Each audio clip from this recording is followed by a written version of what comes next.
आमच्या दुकानामध्ये जो सेल्समन म्हणून काम करतो आहे त्याचं नाव राहुल मेहता याने त्यांच्या जो सेल्सचा माल दिला होता तो विश्वासाने जो दिलेला माल होता त्याचं अपहरण केलेलं आहे। त्यानंतर त्यांनी त्याची मोजदाद केली की ऑलमोस्ट 1600 ग्रॅम ते वजन होतं जो माल त्यांनी अपहार केला होता। त्यानंतर आमच्या पोलिसांनी तपास सुरू केला।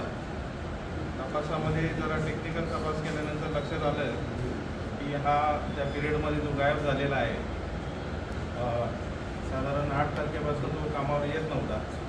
नंतर शोध घेतला असता त्याच्या पत्नीने 15 तारखेला मिसिंग दाखल केलेलं होतं नौपाडा पोलीस स्टेशनला। आणि याचा एकंदरीत जो हे आहे की याला छान चूक करायची सवय आहे, मौज मजा करायची सवय आहे, त्यामुळे त्याला पैशाची गरज पडत होती।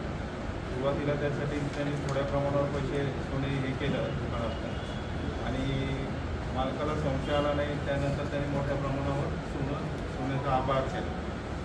हे सोनं घेऊन त्याचा जो उद्देश होता तो दुसऱ्या राज्यामध्ये जाऊन सेटल व्हायचा होता। त्याचं टेक्निकल ॲनालिसिस करून तपास केला आमच्या DBच्या टीमनी आणि त्याला ताब्यात घेतलेलं आहे मेरा रोडवर। नंतर चौकशीमध्ये त्याच्याकडनं 900 ग्रॅम सोनं आतापर्यंत आपण हस्तगत केलेलं आहे। सध्या त्याचं PCमध्ये असून 30 तारखेपर्यंत त्याची PC चालू आहे। तर त्यांनी ते सोनं कोणाला विकलंय का असलं काय? त्यांनी सोनं आता हा सोन्याच्या लाईनमधलाच होता, ज्वेलरला काही विकलेलं आहे आणि त्यांच्याकडेच आपण ती रिपोर्टिंग केली। दोन ज्वेलर आहे, सध्या आरोपी एकच आहे। सध्या तरी जो तपास झालेला आहे तर एक आरोपी एकच आहे। आणि एवढं सोनं काढेपर्यंत त्याला समजलं नव्हतं। 8 तारखेला तो दुकानात कामाला आला नाही म्हणून त्यांनी दुसऱ्या सेल्समनकडे चार्ज दिला त्याच्या काउंटरचा। त्यावेळेस त्या सेल्समनने सांगितलं की याच्यात काहीतरी मिसिंग आहे।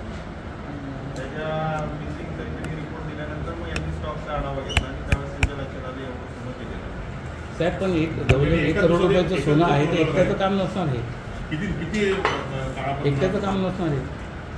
हा पिरियड साधारण नोव्हेंबर 23 पासून तुम्ही आता म्हणजे गुन्हा दाखल व्हायचा नोव्हेंबर 23 ते 24 तो रोज हळूहळू सोनं काढायचा। हा थोडं काढत होता। सुरुवातीला त्यांनी एकदम कमी प्रमाणावर केलं, त्याला काही शौक होते त्याच्यासाठी त्याला पैशांची गरज पडत होती आणि नंतर त्याला कॉन्फिडन्स वाढल्यावर त्यांनी वाढवलेलं आहे। आपण दुकानात जे ज्वेलर्स असे दागिने घेतात